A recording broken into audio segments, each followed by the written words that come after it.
Shalom, selamat petang Bapak Ibu, saudara-saudari keluarga besar GKI Marta Gereja Purwokerto, dimanapun saat ini Bapak Ibu sedang berada. Senang sekali pada petang malam hari ini kita boleh berjumpa kembali di dalam acara Kalam Online pada hari Jumat 4 Juli 2025. Bersama saya Bambang Laksoyuwono, kita akan bersama-sama merenungkan tema Tuhan memberi kesempatan kedua.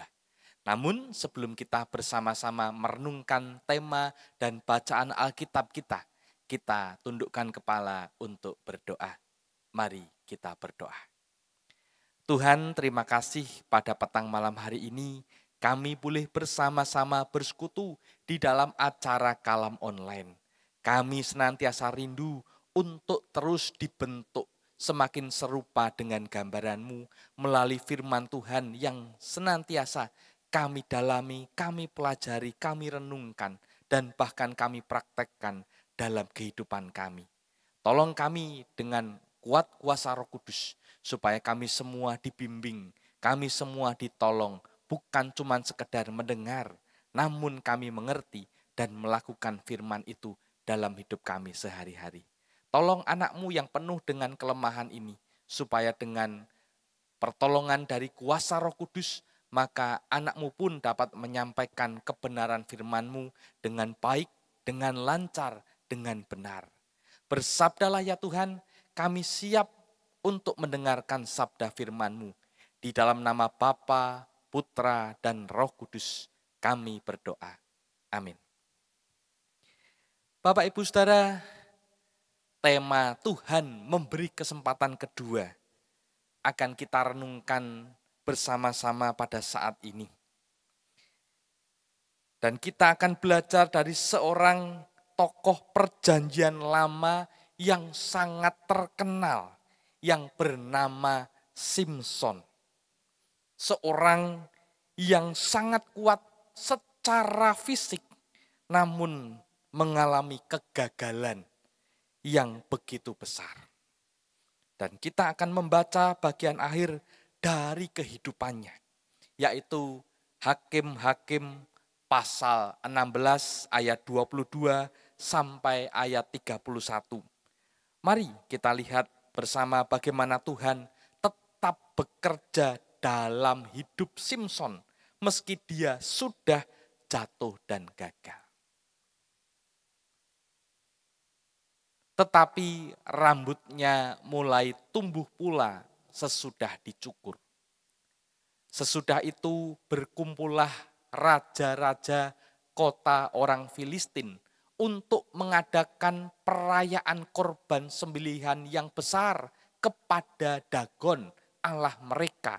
Dan untuk bersukaria, kata mereka, telah diserahkan oleh Allah kita ke dalam tangan kita, Simson musuh kita.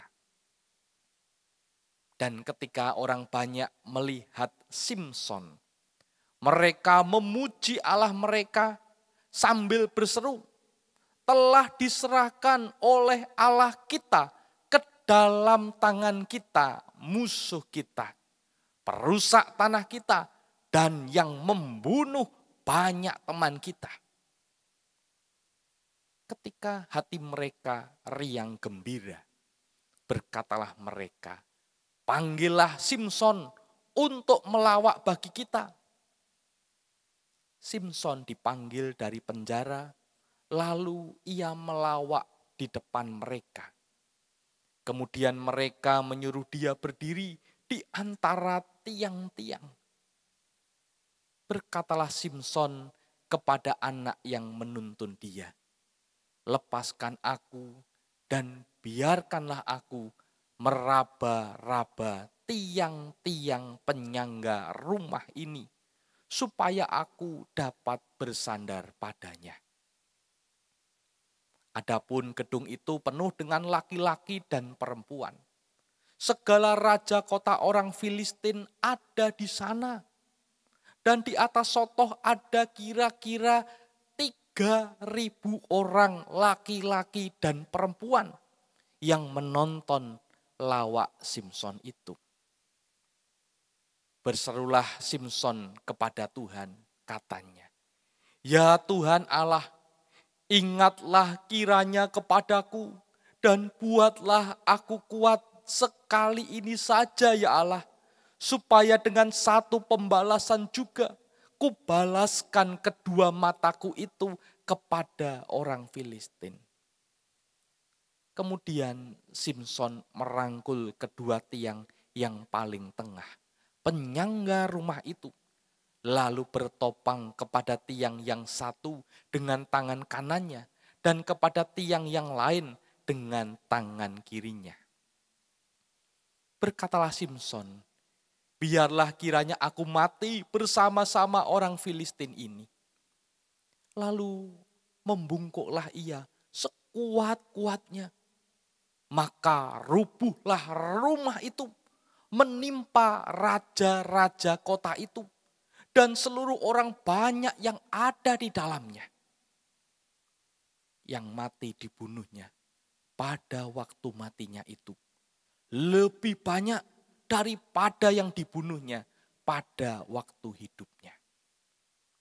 Sesudah itu datanglah ke sana saudara-saudaranya dan seluruh keluarganya. Mereka mengangkat dia dan membawanya dari sana. Lalu menguburkannya di antara Zora dan Estaol di dalam kubur Manoah ayahnya.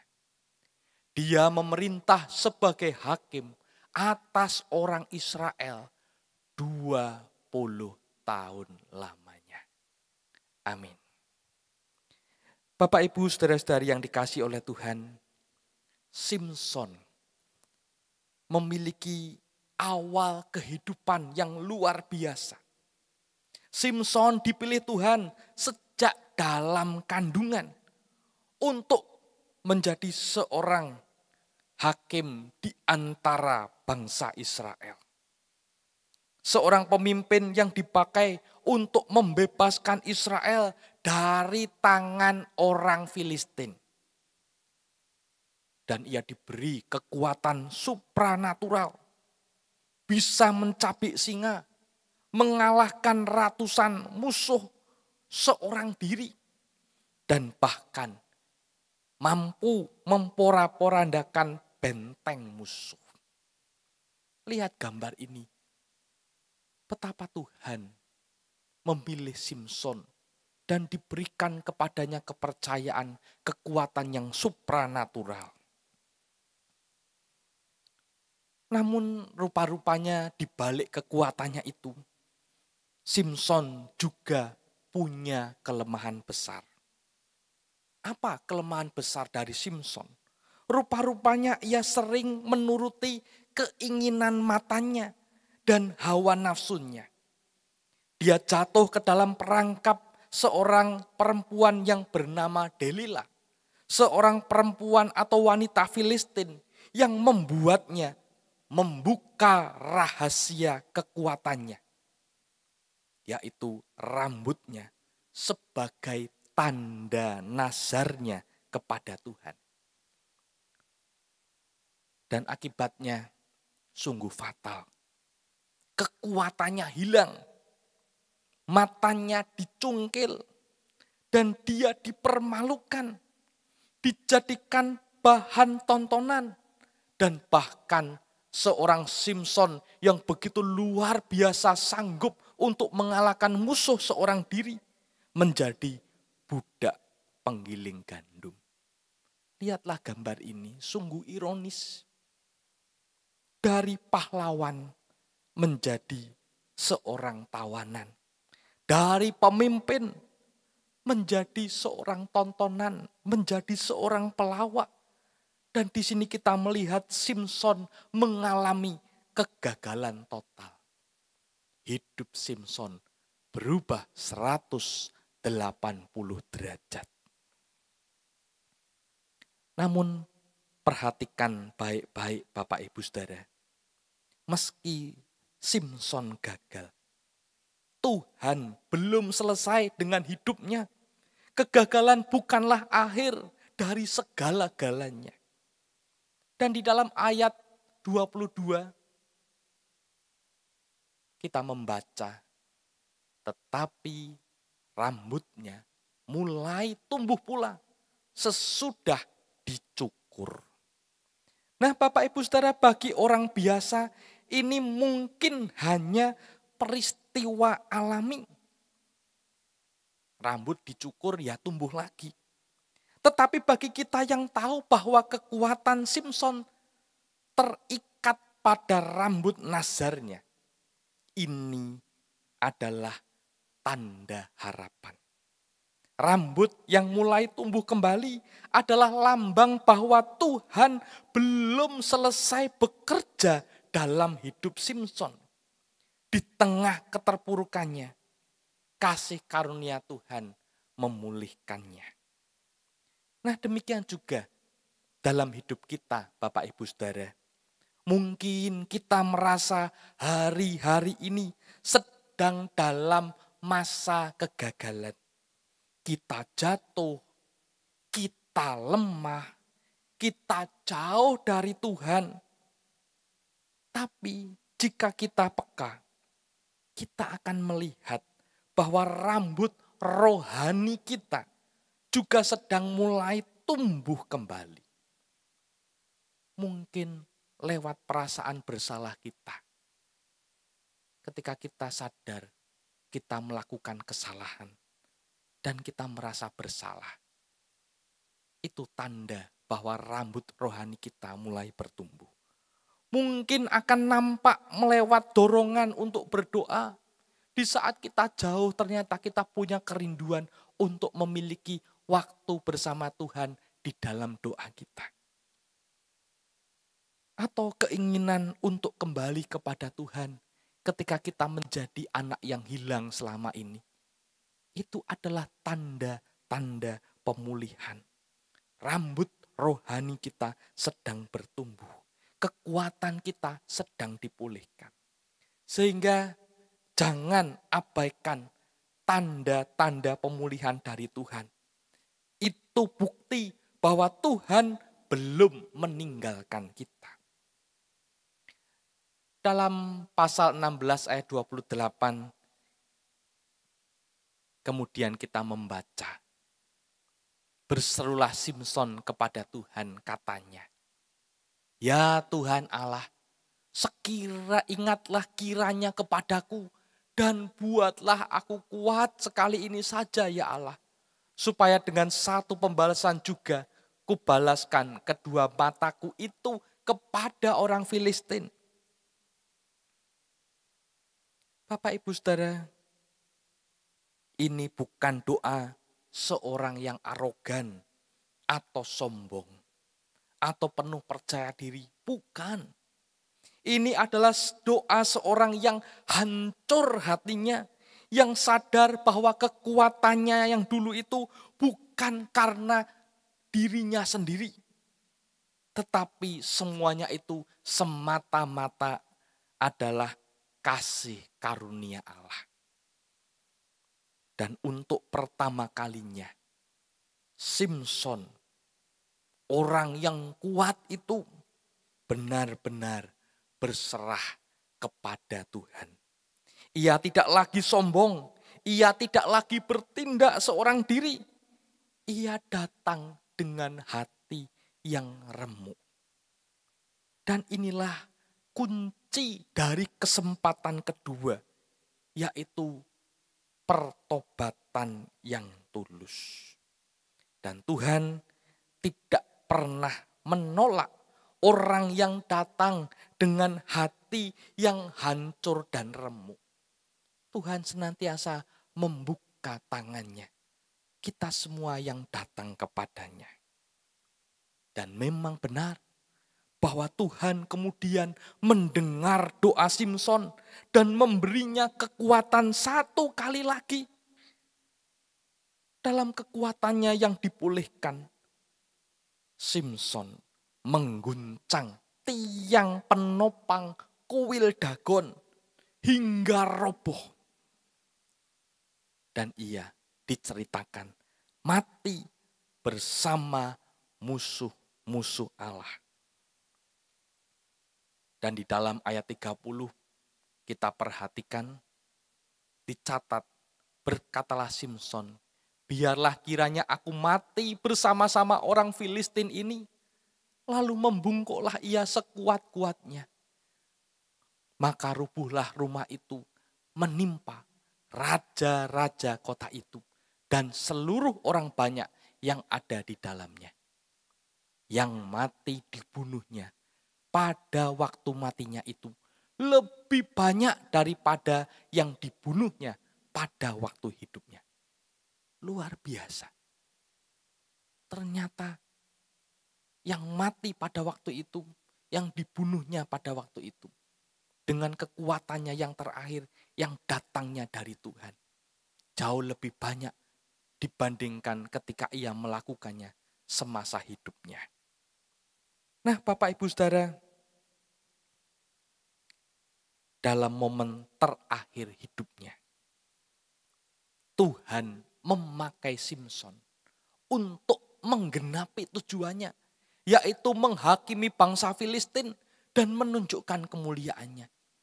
Di mana mereka menyombongkan diri dan mengagungkan ilah mereka dengan mengatakan bahwa Simson telah diserahkan kepada mereka oleh ilah-ilah mereka. Dan hal ini justru merupakan hal sesuatu yang keji di mata Tuhan. Sehingga di momen terakhir hidupnya, Tuhan memakai Simson untuk menggenapi tujuannya, yaitu menghakimi bangsa Filistin dan menunjukkan kemuliaannya. Nah, Bapak Ibu Saudara, kita perlu belajar. Meskipun kita pernah gagal, Tuhan masih bisa memakai kita. Bahkan Tuhan bisa memakai kita lebih besar daripada sebelumnya. Dan kuncinya adalah, yuk bertobatlah dan berserahlah sepenuhnya kepada Tuhan. Jangan abaikan tanda-tanda pemulihan dari Tuhan. Ketika hati kita disentuh, menyadari kesalahan kita, kerinduan kita untuk terus berdoa dan datang kepada Tuhan. Jangan tunda-tunda, datanglah kepadanya dalam pertobatan kita dan berserahlah sepenuhnya kepada Tuhan. Mungkin kita bertanya, lalu apa yang harus aku lakukan? Ada 3 hal yang bisa kita lakukan dalam hidup kita. Yang pertama, datang kepada Tuhan dengan hati yang hancur, bukan dengan pembenaran diri. Kalau kita memiliki hidup yang sedang hancur, yang penuh masalah, beban penderitaan datang bertubi-tubi, jangan membenarkan diri di hadapan Tuhan. Jangan menyalahkan Tuhan, tetapi datanglah kepada Tuhan dengan hati yang hancur dan remuk.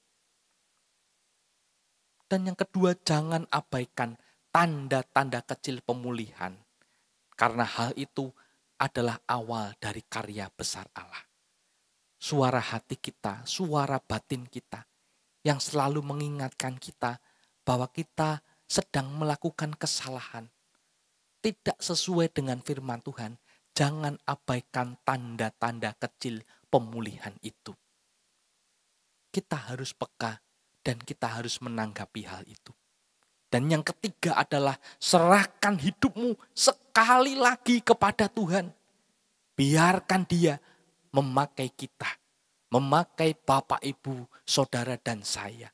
Bahkan dalam kondisi yang tampak paling lemah sekalipun. Karena Tuhan tahu kita ini adalah manusia yang lemah. Kita seringkali mengalami kegagalan. Kegagalan demi kegagalan dalam hidup kita mungkin membuat kita penat, membuat kita hampir menyerah. Tetapi itu bukan alasan. Karena Tuhan masih memberikan kesempatan kedua dalam hidup kita. Dalam hidup Bapak, Saudara, dan saya. Dan Tuhan sanggup memakai kita semua untuk melakukan perkara yang jauh lebih besar daripada sebelumnya. Maukah Bapak Ibu Saudara untuk mendapatkan kesempatan kedua dari Tuhan? Kalau kita mau, mari kita tanggapi dengan doa kita. Kita berserah kepada Tuhan, memohon pertolongan Roh Kudus, menguatkan, menghibur dan memampukan kita. Amin. Mari kita berdoa. Tuhan, terima kasih untuk firman-Mu pada petang malam hari ini. Kami sadar betul sebagai manusia, kami bisa saja gagal. Kami bisa saja tidak berhasil. Bahkan kami bisa saja jatuh ke dalam lumpur dosa yang membuat kami terjerembab dalam. Hampir tidak mampu bangkit lagi. Dan banyak orang bersukacita atas keadaan kami. Untuk itu Tuhan, sama seperti Simson, kami mau datang dengan kerendahan hati kami. Kami datang dengan hati yang hancur dan remuk oleh karena kesalahan yang kami perbuat di tengah dunia ini. Karena kami mengikuti mata dan hawa nafsu kami yang membuat kami justru dalam keadaan paling bawah dalam hidup kami. Kami menangis, kami meratap, kami merasakan penderitaan oleh karena sebab kesalahan kami sendiri. Untuk itu Tuhan, kami memohon pengampunan-Mu yang besar. Kami mau mengalami pertobatan di dalam hidup kami. Dan kami mau berserah sepenuhnya hanya kepadamu. Dan kami percaya Tuhan, Engkau akan memberikan kesempatan kedua bagi kami semua, umat-Mu yang mengasihi Engkau. Sehingga kami pun dapat dipakai oleh Tuhan untuk melakukan perkara yang besar, jauh lebih besar dibandingkan hidup kami sebelumnya. Untuk itu tolonglah kami ya Roh Kudus. Engkau yang tinggal di dalam hidup dan hati kami. Engkau yang terus mengobarkan semangat untuk kami hidup sesuai dengan firman Tuhan di tengah dunia ini. Terima kasih Tuhan, kami mau menjadi pelaku firman mulai hari ini dipakai oleh Tuhan. Di dalam nama Bapa, Putra, dan Roh Kudus kami berdoa. Amin. Bapak Ibu Saudara, sekian kalam online pada hari ini. Jika Bapak Ibu ada pertanyaan ataupun ada komentar mengenai apa yang telah kita renungkan bersama-sama pada malam hari ini, silakan tuliskan di kolom komentar di channel YouTube GKI Marta Direja Purwokerto. Sampai jumpa kembali di acara kalam online berikutnya dengan tema-tema yang akan terus menumbuhkan kehidupan iman kita bersama dengan Tuhan. Tuhan Yesus memberkati. Amin.